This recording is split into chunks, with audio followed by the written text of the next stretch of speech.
Sekarang lagi banyak banget kan orang yang lagi work from Bali untuk ketenangan. Tapi gimana rasanya ketika lo lagi work from Bali malah diganggu hal-hal mistis?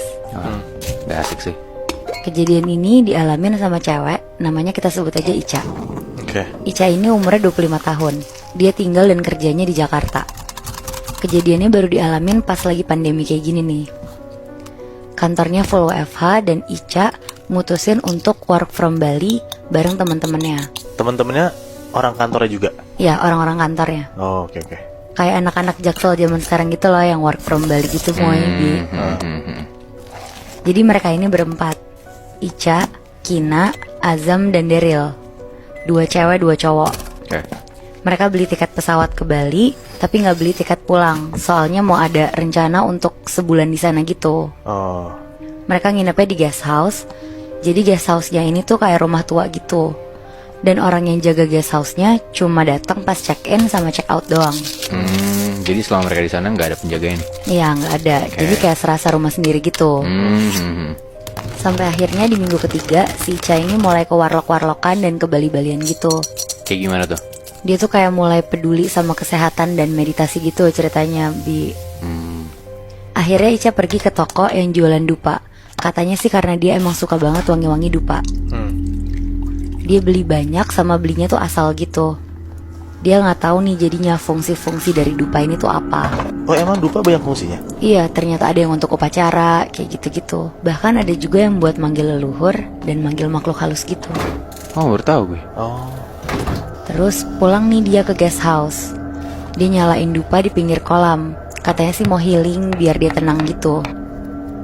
Terus teman-temannya mulai nanya, apaan tuh Cak? Dupa banget Cak. Kenapa nggak lilin aromaterapi aja? Terus si Ica-nya ngomong, ya gimana ya, gue kalau nyium wangi dupa tuh rasanya lebih tenang dan bisa fokus kerja aja dibanding lilin-lilin yang lagi hits gitu. Semenjak hari itu, si Ica mulai berlebihan gitu tuh untuk pasang-pasang dupanya.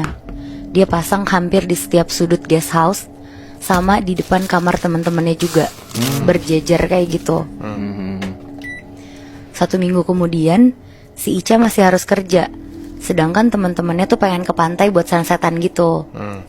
Karena Ica bukan tipikal orang yang penakut, akhirnya dia nggak apa-apa ditinggal sendiri di guest house nih. Sampai akhirnya setelah azan maghrib, Ica ini kepengen mandi. Jadi kamar mandinya ini tuh posisinya di dalam kamar gitu. Oke, berarti kamar Ica terus dalamnya kamar mandi gitu. Iya. Oh, oke. Kamar mandi dalam gitu ya? Iya, kamar mandi dalam. Terus Terus dia lagi asik mandi nih sambil nyanyi-nyanyi. Tiba-tiba pas lagi mandi, ada yang ngetok pintu kamar mandi Ica. Suaranya keras banget kayak gini. Ica nih yakin banget suara ini tuh ketokannya dari kamar mandi, bukan dari pintu kamarnya tuh. Tapi karena dia tinggal sama teman-temannya yang orang-orangnya juga iseng-iseng banget, jadi dengan santainya dia tuh cuma teriak, "Woi, apaan sih? Lagi mandi nih, ntar gue keluar." Tapi anehnya ya, kan kamar mandinya tuh di dalam kamar. Kayak niat banget gak sih teman-temannya sampai masuk cuma buat ngetok-ngetok terus keluar lagi gitu. Akhirnya dia keluar mau nyamperin teman-temannya. Pas dia keluar, ternyata meja makannya tuh kosong. Terus dia mikir, oh mungkin lagi pada di kamar sebelah nih, karena biasanya nongkrongnya tuh di kamar sebelah. Terus pas dia buka kamar sebelah, ternyata kamarnya tuh dikunci. Berarti dia sendirian di villa dong? Ternyata emang dia beneran sendirian. Oh shit. Dia ngiranya kan, tapi itu teman-temannya kan. Akhirnya dia buka HP dan dia ngechat di grup, "Guys, urgent, kalian dari tadi belum ada yang pulang." Terus kata teman-temannya, "Enggak kok Cak, kita belum ada yang pulang, tapi kita udah deket kok." Mampus. Ica langsung diem di depan kamar dengan perasaan yang agak aneh gitu. Cuma gak lama teman-temannya datang kan. Terus pada nanya kenapa. Akhirnya diceritain sama Ica kejadian yang barusan dialamin. Karena Ica juga orangnya sangat bodoh amat dan gak percaya hal-hal mistis, jadi kejadian kemarin tuh dianggap angin lewat aja sama Ica. Sampai akhirnya Ica sama teman-temannya ini kepengen refreshing untuk ganti suasana. Mereka mutusin untuk nyewa villa 1 malam doang. Ini villa yang lain nih? Iya, ini beda villa. Oke. Pas sampai di villa dan suasananya pas lagi santai, temennya Ica yang namanya Daryl mulai cerita, kalian tahu gak sih ada cerita serem di guest house kemarin? Tapi gue gak berani cerita di guest house itu, karena gue gak pengen kalian jadi takut juga. Jadi Pas abis kejadian Ica diketok itu, selang 2 hari ada kejadian aneh di kamar gue dan Azam.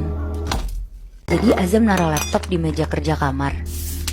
Terus Azam bilang ke gue untuk jangan tutup laptopnya, karena dia lagi mindahin data. Cuma si Azam ini mau mandi dulu.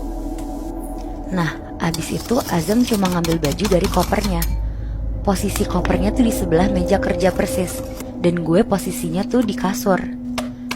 Terus abis Azam selesai ambil baju di koper, pas lihat ke meja, laptopnya tuh udah ketutup. Padahal tadi tuh posisinya kebuka. Di situ Daryl kaget banget kenapa bisa ketutup tiba-tiba. Dan itu selang waktunya tuh cuma beberapa detik doang.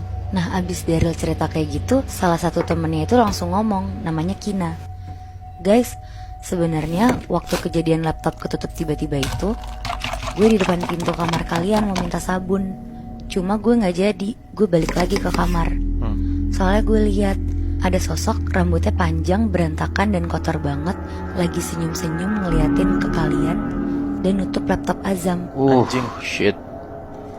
Akhirnya Kina langsung lari tanpa bilang ke Ica sama sekali, karena takut Icanya juga jadi takut. Nah, abis mereka cerita-cerita tentang kejadian yang dialamin sama Ica, Kina, dan Daryl, akhirnya mereka semua ngobrol dan mulai ngerunutin dari awal apa aja yang mereka lakuin selama mereka di Bali. Sampai akhirnya si Daryl ini nyeletuk bilang, apa jangan-jangan gara-gara dupa ya? Nah, di situ semua orang langsung ngeliat ke si Ica. Soalnya kejadian-kejadian aneh ini dimulai dari Ica mulai bakar dupa itu. Dan guest house-nya jadi terasa aneh gitu hawanya. Setelah di dupa tadi. Iya. Oke.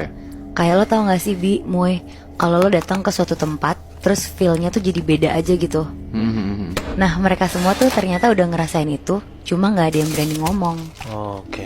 Jadi sekarang Ica udah mulai aware nih sama dupa dan gak mau ngebakar dupa lagi. Terus di hari terakhir mereka semua di Bali, pas mau tidur malam-malam, Ica ini sekamarnya sama Kina.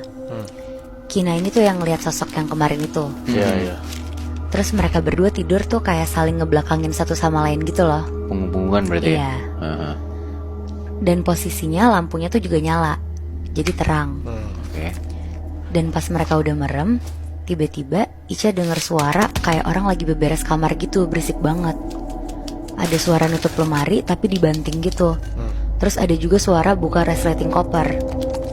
Tapi si Ica mikir, paling itu Kina lagi packing untuk besok check out kan. Ya. Ica ngediemin aja sampai akhirnya ada bunyi kayak kaleng jatuh gitu. Cempreng banget kan suaranya. Ica kira baygon yang ada di meja sebelahnya.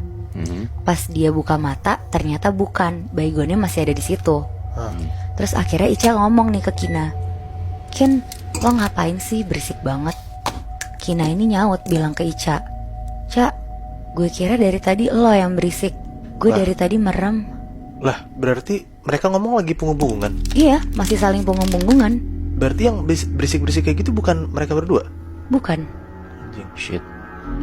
Terus mereka saling kaget satu sama lain dan gak berani gerak ke kamar sebelah. Akhirnya mereka ngumpet di balik selimut. Mereka pakai earphone dan maksain merem untuk tidur. Tiba-tiba selimut mereka ditarik kenceng banget sampai jatuh ke bawah.